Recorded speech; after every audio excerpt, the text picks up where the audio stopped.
Yeah, welcome back to another episode of Red Tinted Glasses, and it's another Scotland special episode. This week we're joined by Clark Gillies. Welcome, Clark, to the show. Evening. And where better place to start than the boogieing in Belgrade? Scotland are going to the Euros after a long and torturous wait, in most cases, Clark's especially. We've finally reached a major tournament. Callum, we'll start with you though. For the first time in your lifetime, you'll see Scotland at a major tournament. How does that feel? I'm very, very happy, and we've booked and a place to stay for the game against England as well. Probably won't get a ticket, but yeah, we're a bit excited about that, whether that'll happen or not. But yeah, absolutely buzzing. Although I did know about the Christie goal before I actually saw it, because my mum somehow rewinded it at half time, so we're like 30 seconds behind. I got messages going, yes, everyone's buzzing. And I said, oh no, it just ruined everything. But in the end, that didn't matter. But yeah, very, very happy. Absolutely delighted. What about yourselves? Yeah, well, I actually got in trouble for waking Rory up at the Christie goal, so I have to be a bit more reserved at the penalty shootout. But Clark, for someone like yourself who's followed the national team home and away for all these years, what does it mean to see Scotland back at a national tournament? It's just a great thrill still in Cloud 9 over it. It's just unbelievable that after all these years, finally reached the promised land in a kind of way. I went to Euro 96 and I went to the World Cup in 98, just the England game and the Brazil game, and it was a case of, at the time I was young, didn't really appreciate it, and part of me thought, oh, this is if this is what it's like, can't wait till next time, and just 22 years later I've finally reached the next time. So it must have been a huge sense of relief for you personally, but I suppose tinge of disappointment not being actually able to be there in Belgrade.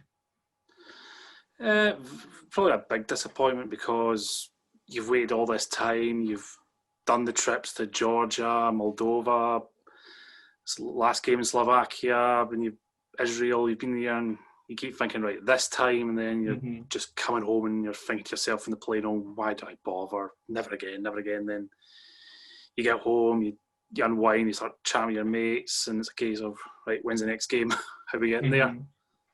Yeah, there's certainly a specialness to a Scotland away trip. You know, I've done a few trips with the Tartan Army, Slovakia. Last time, unfortunately, the 3-0 reverse. Ireland, Wembley a few times. Was in the Algarve for the Gibraltar game. But you know, there's something special about Scotland trips compared to club football. So, you know, it must be, especially, you know, a trip like how good Belgrade would have been, to then celebrate qualifying for a tournament in your home. What was that like for you, Clark? Oh, just completely different. I mean, as the same as you, I got into trouble from the wife for waking up the kids when Christie scored, and then got even more trouble when we won the penalty shootout, and then I got the cold shoulder when I went to bed at 12:15 after watching the highlights in Sky, and then rewatching the Sports Sound highlights in BBC. So, just a great feeling. All the next day, just that extra jump in the step, thinking going to Wembley again. Yeah, and for you, I suppose, hopefully there'll be crowds allowed at the tournament next season, because I'm sure you'll qualify for a ticket. And flights and accommodation? Yeah, took the gamble, actually. I had a feel in my water the day of the game, and got flights down to London for like £40, and I was thinking, that's worth it. That's worth taking the risk. And then the next morning, just had a quick nose, and you're like £130 one way, and you're just thinking, oh, that paid off. Yeah, well, I got quite lucky. I booked tickets at 7 a.m. I was kind of like yourself. Went to bed about midnight, still up 3 in the morning. Booked my hotel at 3 in the morning. Booked my flights at 7 in the morning when everyone else woke up. And by mid-afternoon, they were already about £200 more expensive. Yeah. But Callum, for someone like yourself, how do you think Scotland qualifying for a major tournament will be? You know, this will be the first time for many of us as a generation seeing Scotland at a national championship. That's of huge importance, isn't it? Yeah, definitely. I hope it will maybe get people a bit more involved. A lot of people over recent years possibly haven't cared so much about international football in Scotland, found it a bit boring maybe, and just sort of thought, we're never going to achieve anything, so there's just no point. What's the point? So hopefully this might garner some more interest and get a bit of more excitement about the national team anyway. So that's a hope anyway. And hopefully when crowds are back at Hampden, it might see an increase in that as well. Reducing the prices might also help, but fingers crossed.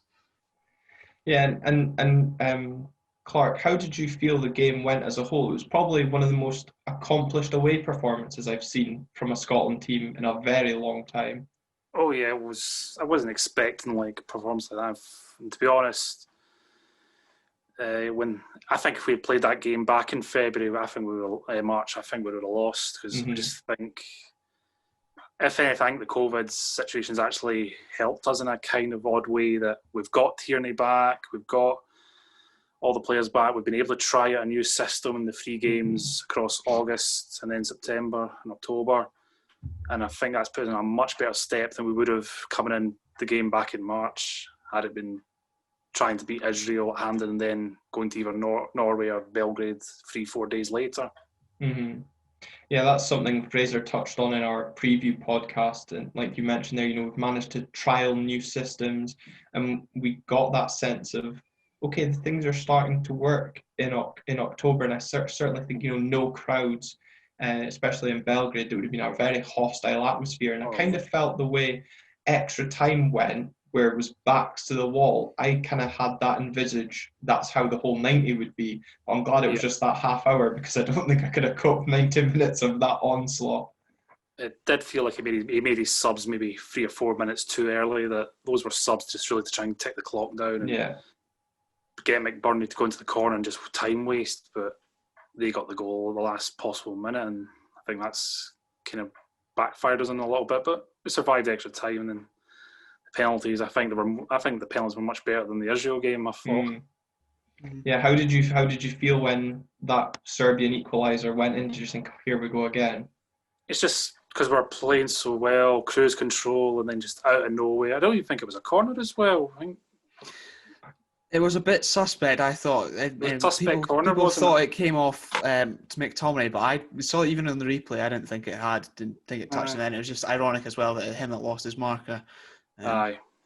Well, what can we do now? It doesn't matter now. He's put away his penalty, so that's the main thing. Exactly. Yeah, and Callum, I suppose, as Clark touches on, the penalties were hit with some good conviction. Yes, the Serbian keeper went the right way a couple of times, but the likes of McTominay slotting that away perfectly in the bottom corner. And fair play to Ollie McBurney, a guy who gets a lot of stick from the Tartan Army. I know we're gonna look forward to the Nations League games separately.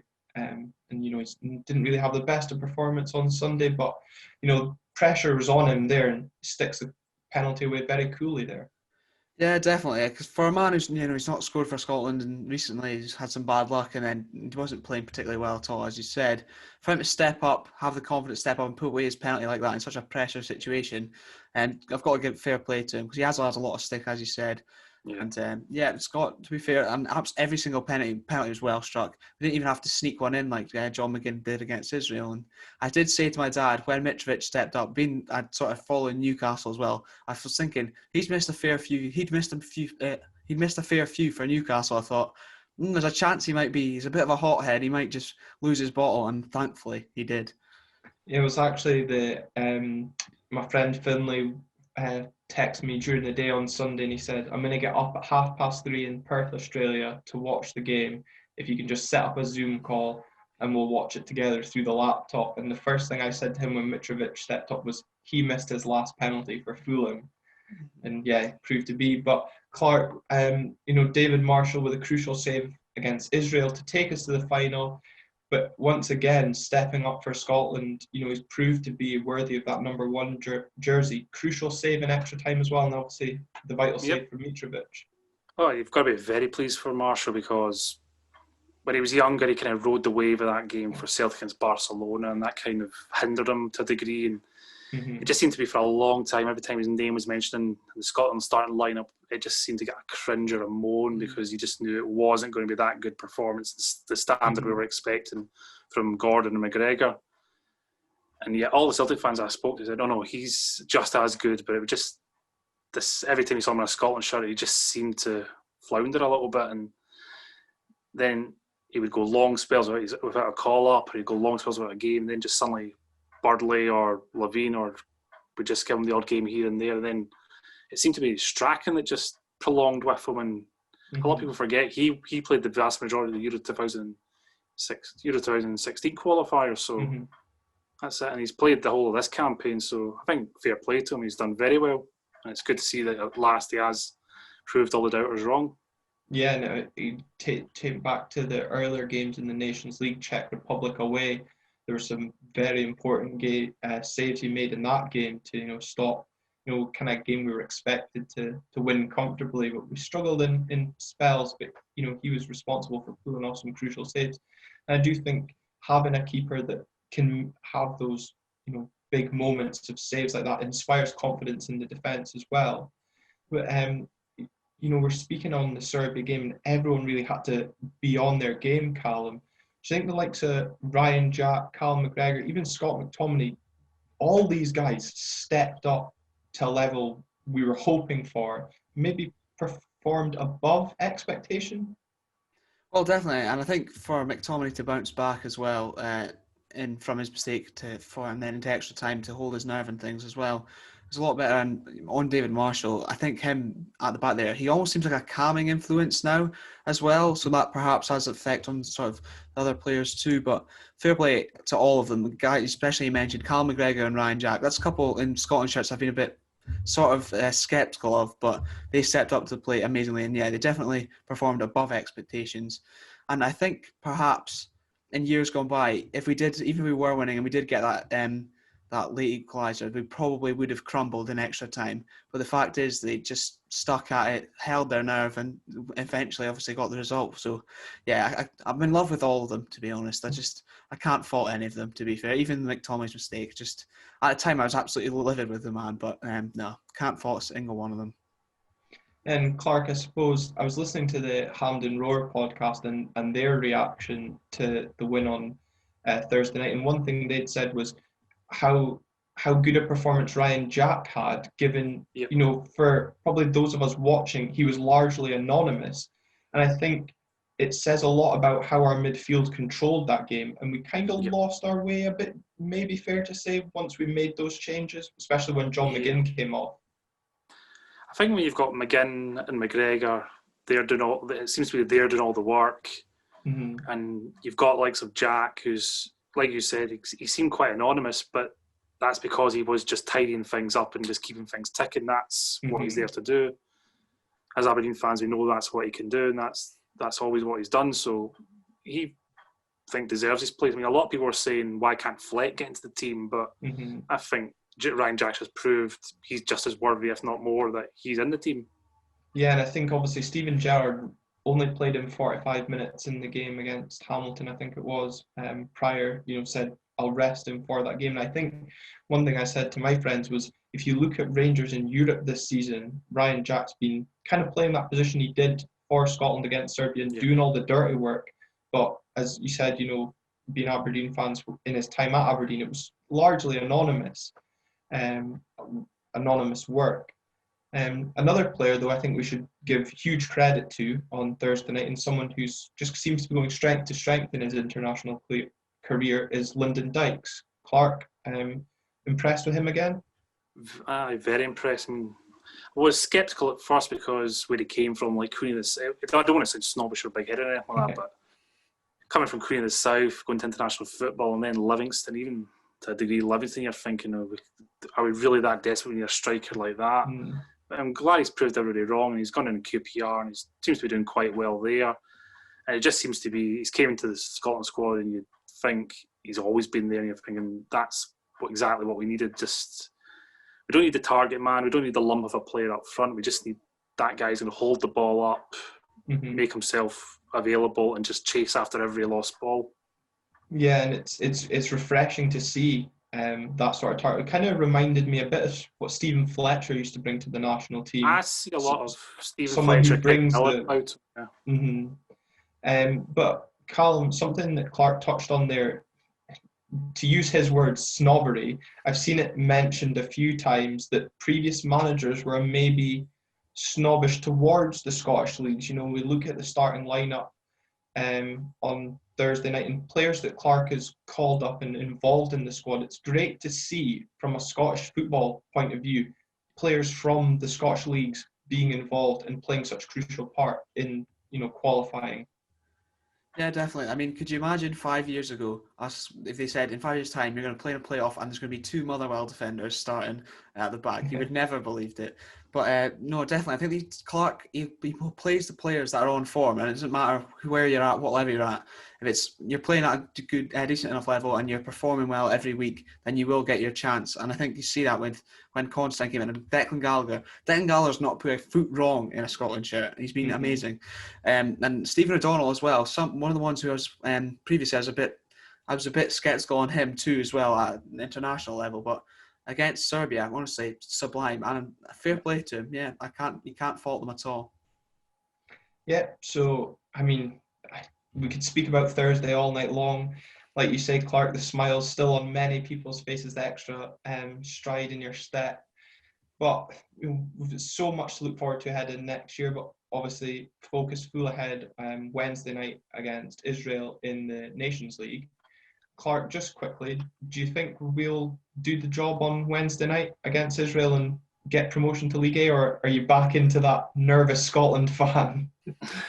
Well, of course, there would be a bit of nerves there, but I think yesterday in Slovakia, the problem was he made far too many changes. Yeah.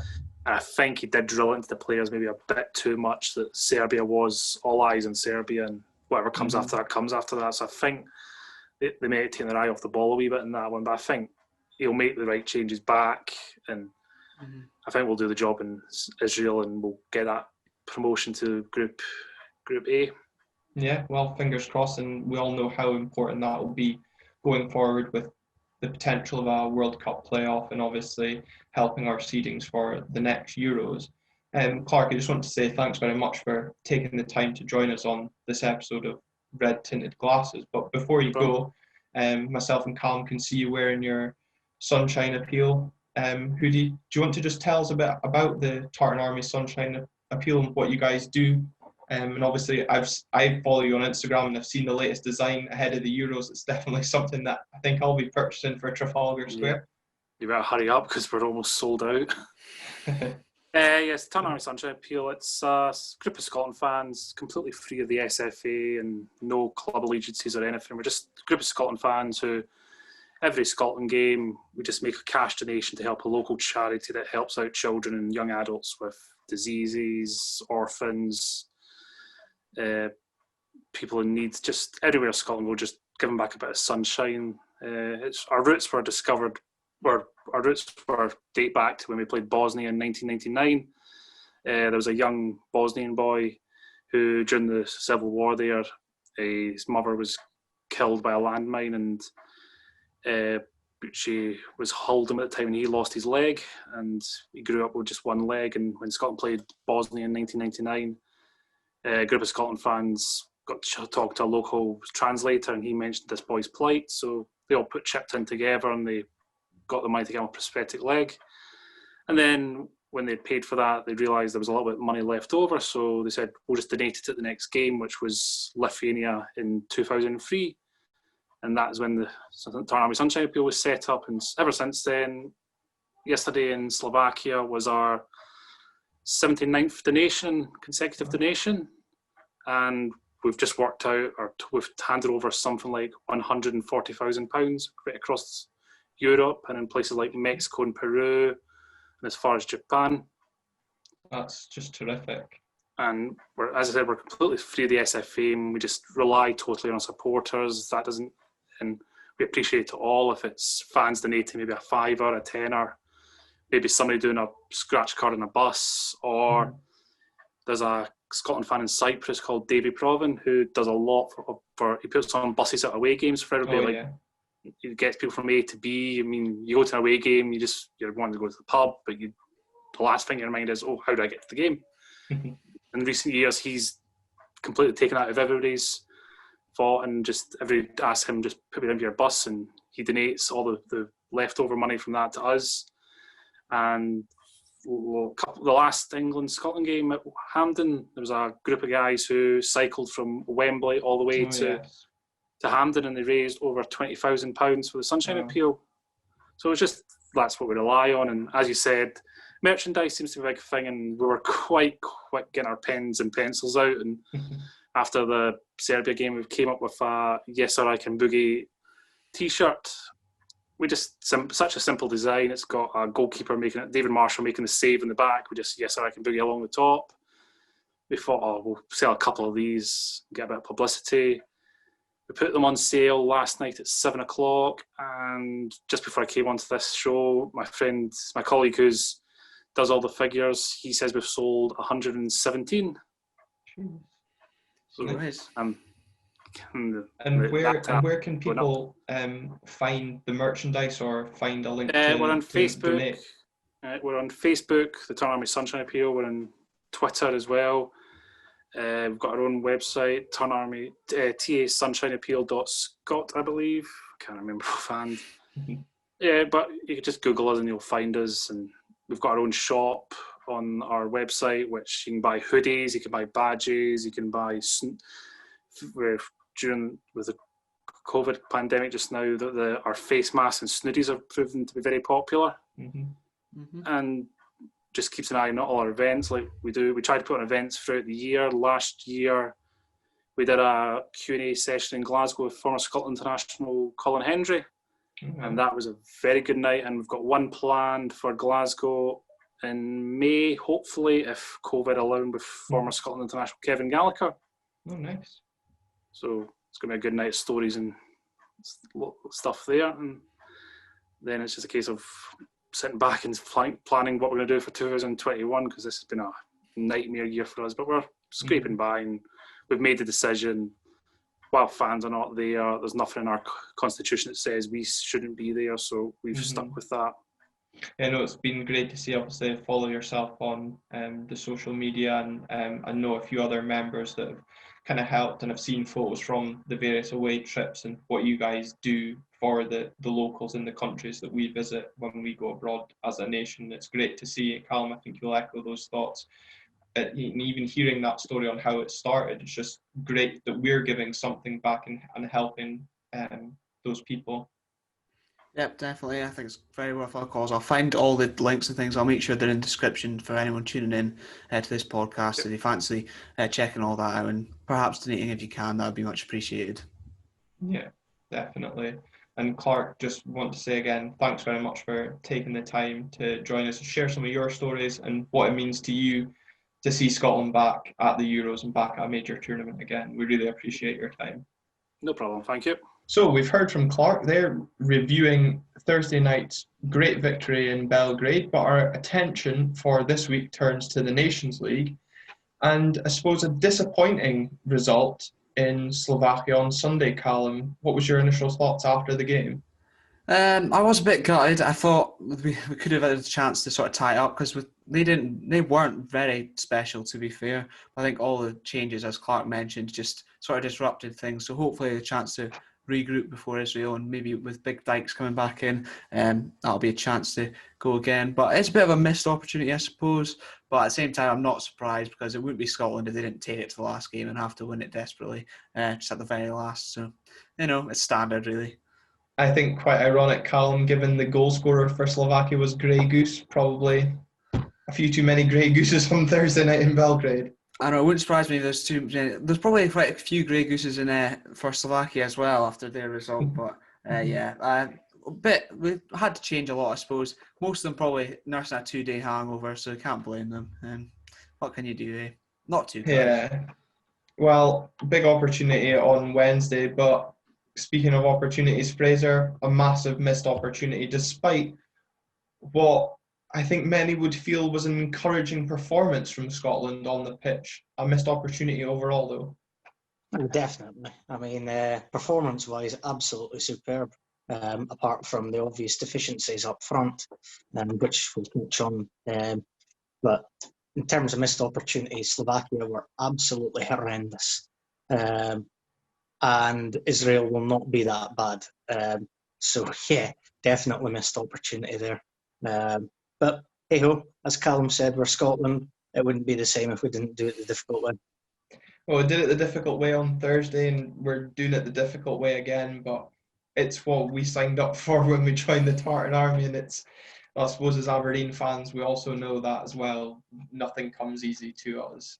So, we spoke about you briefly there, Fraser, about deficiencies up front. Before we come to the negatives, because there's maybe one in particular, we should maybe look at the positives that came out of that performance. In particular, Kieran Tierney's performance at left wing back, kind of sparking up the debate I saw yesterday between him and Andy Robertson, who's the better of the two for Scotland, before everyone jumps on the back of us saying this isn't overall, this is for Scotland.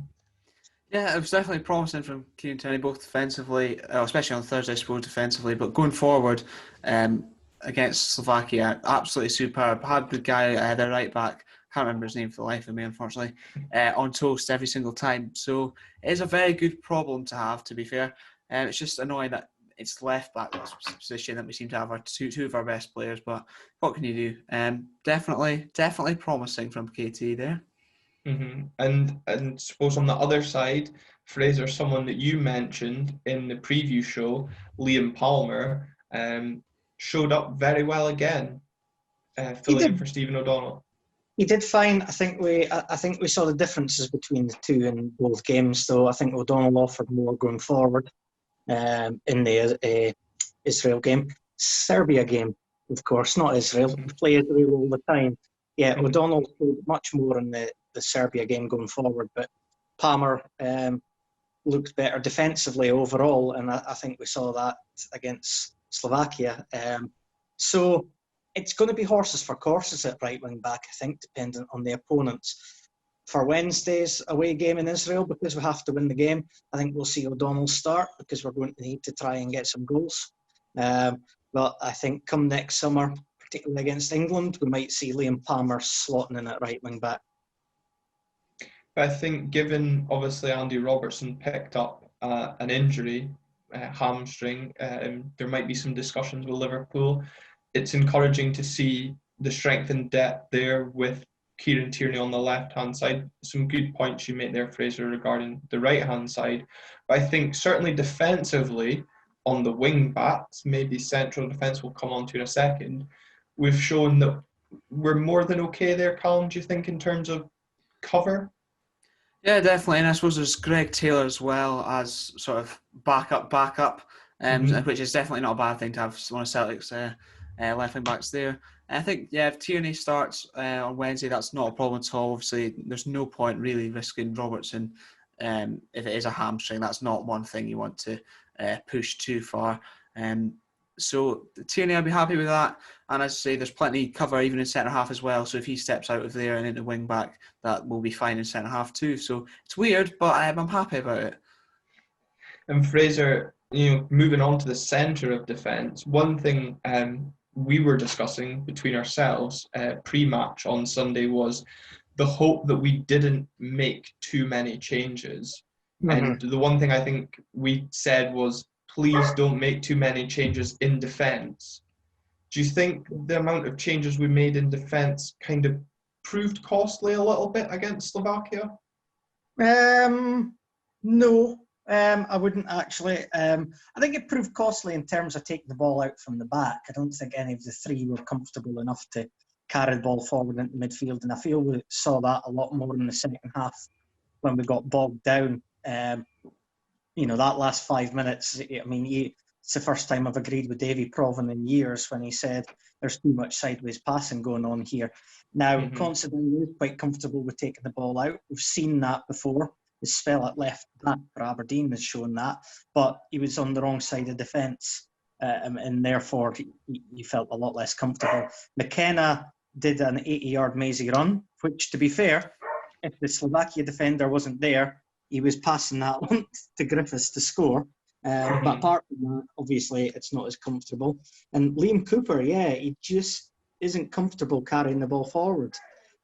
Whereas Tierney and McTominay, you can see why Clark is putting them as the left-sided and right-sided centre-halves, because McTominay is absolutely fantastic at bringing that ball out and making an extra man in midfield.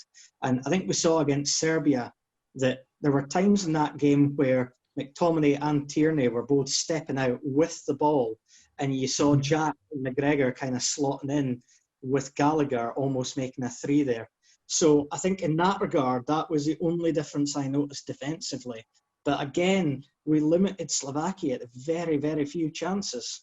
So in terms of actual defensiveness, I think we were all right. I mean, obviously we lost the goal with a deflection, but apart from that, no real complaints at all. The only difference was in bringing the ball forward.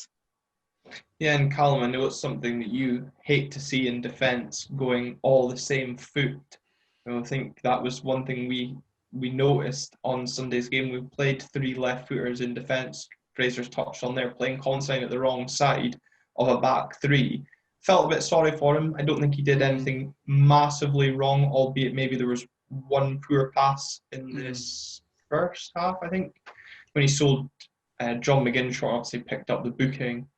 But I certainly think going on the defences showing on Sunday, as Fraser's touched on there, the likes of Gallagher, McTominay, it's showing these guys are deserving of their starting place. Yeah, I think they definitely are. I don't think Constein has done any favours by basically drawing the short straw of being the one left-footed centre-half that had to play on the right. He did look a bit uncomfortable there at times. Obviously, he barely plays right centre-half ever, let alone on the right side of a 3. So it was just, I think, a bit unusual. Again, yeah, he didn't do much wrong. I think I'm focusing on Andy Constein here, but the fact there's 3 left-footed centre-halves, just the balance was sort of a bit off. But you can definitely see, as Fraser said, why he would go with Tierney and then McTominay as the sort of ball-playing ones, and then Gallagher is more of a sort of a destroyer in the middle of the park who'll just head everything away. But, I guess if Hanley probably didn't pull out, then he maybe would have gone on that right-hand side instead, maybe offered a bit more balance, and probably would have made me a bit more nervous, him being there, but a bit more balance possibly. Yeah, and then I suppose in midfield we saw Kenny Mclean come into the starting lineup, as did Stuart Armstrong, obviously picking up a booking and now missing Wednesday's game. I certainly think we didn't have the kind of steel in midfield. Fraser, is something you've touched on there about Ryan Jack and Callum McGregor's performance in the holding midfield. Do you think we kind of missed both those presents in midfield on Sunday? To an extent, yeah. We definitely miss Jack more than we miss McGregor. McLean is a slight downgrade on McGregor, but not noticeably so. I mean, you saw his performance last month against Slovakia at home, McLean, where he was absolutely excellent. So I wouldn't say McLean was a massive downgrade, but we definitely miss Jack. And although McGinn did his best job that he could in his sitting role, he isn't as comfortable when he's given that license to go forward. And it's not just with Scotland we've seen that. I mean, back in the days when he was at Hibs, he was most effective going forward. So I think we miss Jack, and I think it shows why Clark has put a lot of value on Jack, and he does an extremely similar job to what he did at Aberdeen. In terms of Stuart Armstrong, I really enjoyed him until he sort of lost his legs after 65, 70 minutes. He's my missus's favourite player, apart from Stephen O'Donnell for the looks. So she was a bit raging when she found out he wasn't going to play on Wednesday, as was I, because by contrast, I quite like him as a footballer. And I thought he deserved another start after the way he played in the first half. But I suspect we'll go back with Christie and McGinn behind Dykes, and no complaints there. Yeah, I think you touched on there, Dykes coming back into the starting lineup. Callum can't come soon enough. I think seeing a main strike threat being back in the team. Yeah, Dykes, it's sort of a weird one. He sort of does all the dirty work and yet still got the finishing touch. I think there is a bit of a difference when McBurney's there compared to Dykes. I think Dykes can do it on his own and sort of have the supporting casting, Christie and what's his name, John McGinn. But I think with McBurney, he possibly does need someone completely up there alongside him for him to be able to do his job properly.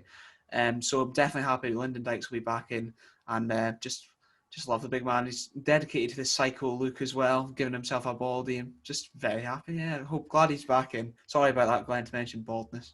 It's all right. I'm embracing it. But something we mentioned with Clark about kind of the similarities of Dykes and Stephen Fletcher, and his link-up play, like you've just touched on there again, Callum, with Christie and McGinn. Fraser, you can't help but feel Clark's come out and praised McBurney's shift that he put in on Sunday. I know your feelings on this. Do you think he's unfairly scapegoated, or do we need to see more from McBurney? Like Callum said, maybe in a 2, because certainly on Sunday when Griffiths came on, we were almost worse with 2 strikers on the pitch. I'll be honest, I just don't get McBurney. I never have, I never will. There's times where you think, here we go, there's something coming here, and then it just doesn't happen. He's got to score that one. When he gets slipped through by Armstrong, I'm sorry, he's got to score there. Yeah. I think any other striker in the squad scores that goal. I think that's what we said. Yeah, possibly. Oliver Burke would have probably taken a first touch and gone out for a goal kick. So let's not be too harsh there. But yeah, I'm delighted that Dykes is coming back in. I think Clark is trying to give McBurney confidence. And to be fair to McBurney, there was a lot more good points than bad points yesterday. But he needs that goal. He so badly needs a goal. Mm-hmm. And I think once he gets a goal, I think there'll be a lot of pressure released from him. It's almost like the James Forrest saga over the years, and then he scores 5 in a week. Something stupid like that will happen if McBurney gets a goal. I do kind of think at times yesterday it felt like we were trying too hard to get McBurney the goal rather than Scotland get the goal. Callum, did you get that sense? Yeah, and I also, not only that, but I also feel maybe McBurney's trying too hard to get a goal instead of just playing his natural game as well, which just hinders him even more. Because for that one, if he just took on the shot instead, he was waiting for like the perfect opportunity where there's no chance he'll miss it by taking that touch. But if he just hit it off first time, there's a chance he slips it past the keeper. I definitely think it's a case of trying too hard, and it's just making things even worse, which is a bit frustrating to see. But I can understand his frustrations and Scotland's frustrations overall. But hopefully, just when the first one comes, no matter how it comes, if it's off his backside, who cares? Then that's just the weight off the shoulders, and he can actually play his natural game, and just things will be a bit better.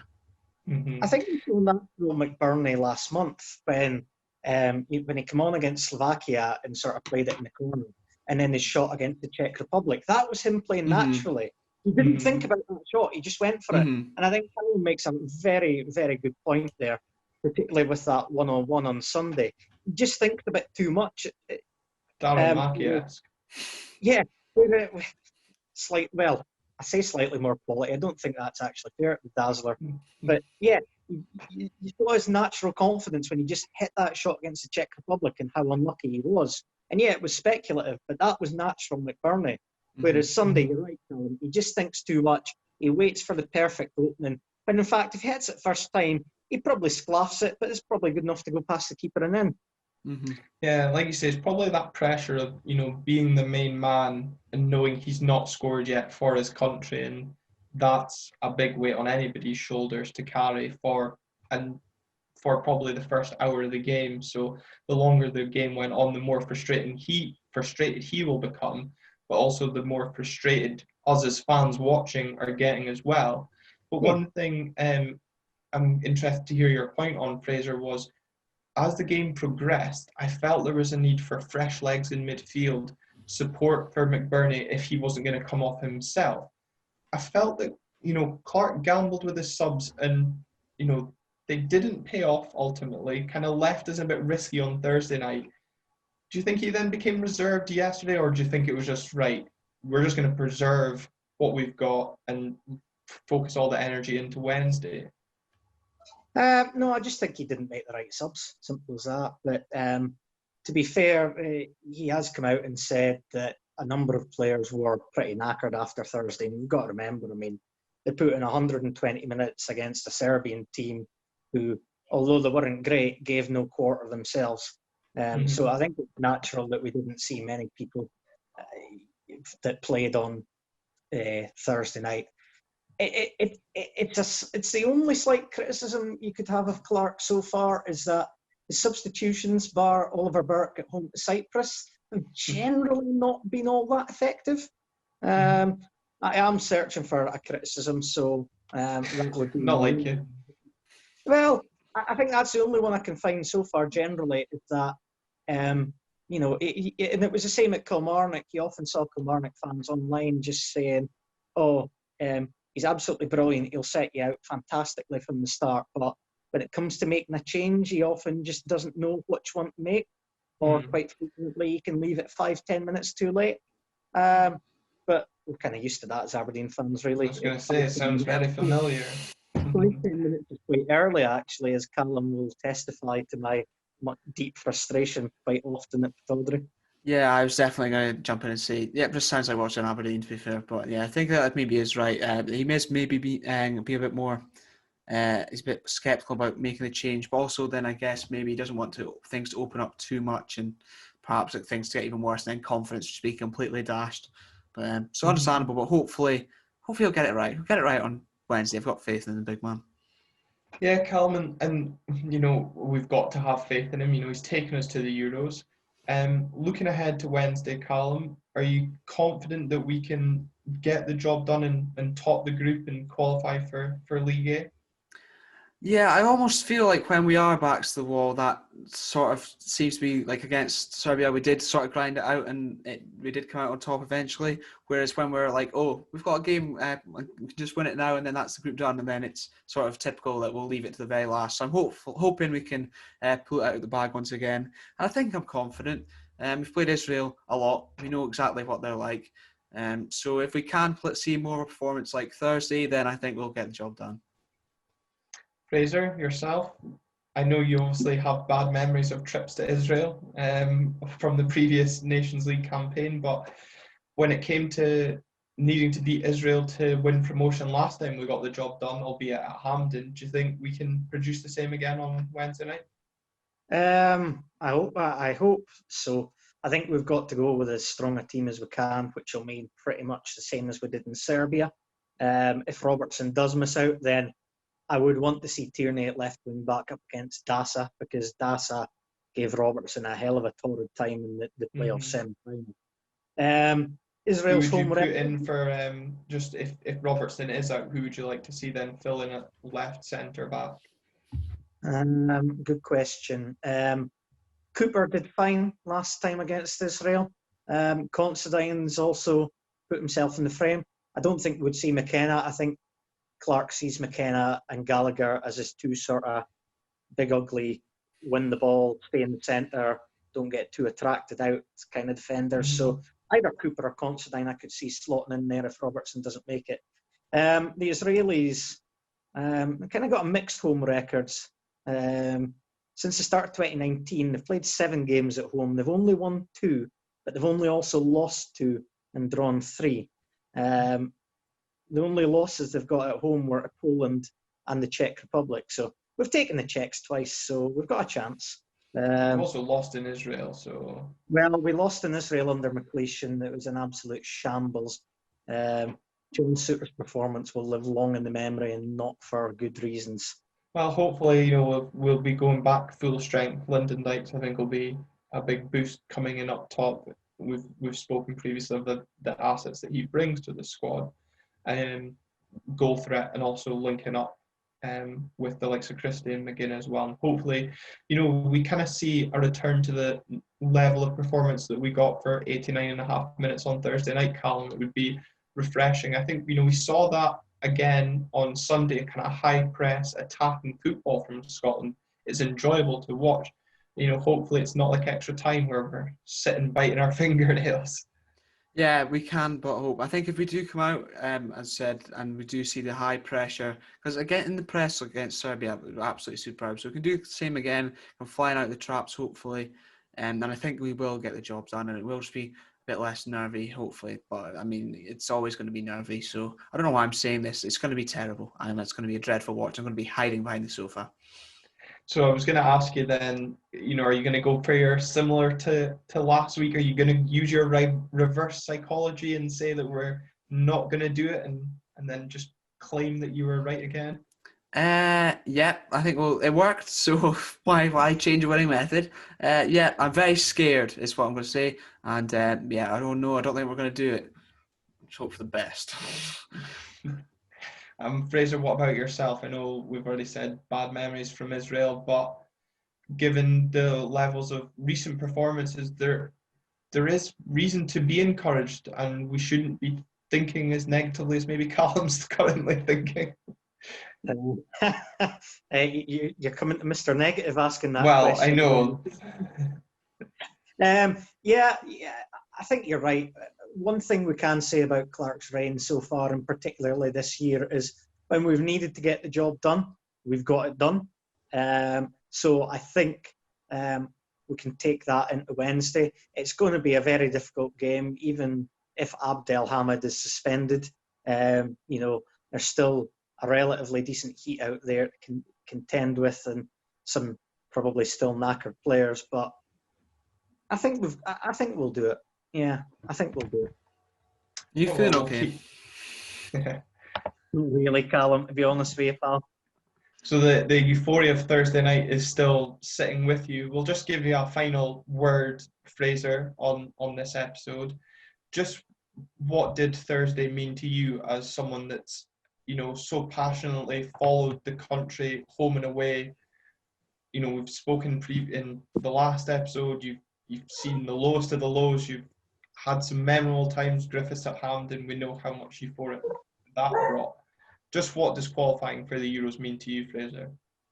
It's absolutely magic. I mean, probably my favourite thing was walking out the next day and seeing a dad and his 2 kids under 5 playing football in their garden in Scotland tops. It was just fantastic. No, for the country, it was absolutely magnificent. Long overdue. And I think for folk, particularly Callum's age, you know, next summer is going to be absolutely unreal. I mean, our flights were booked within an hour of full time at London, so the hype train has started already. Yeah, we can hear your dog in the background there. He's obviously still ecstatic about Thursday night's result. He was buzzing when the last penalty was saved. I bet he was. Well, no, it's great to hear from yourself how much that means to you as a fan, and obviously we've got something to look forward to next summer. We're finally back as part of the party. Yeah. So once again, Fraser, thanks very much for taking the time to join us on this episode of Red Tinted Glasses. Thanks for having me. Again, what we've got to say is, come on, Scotland.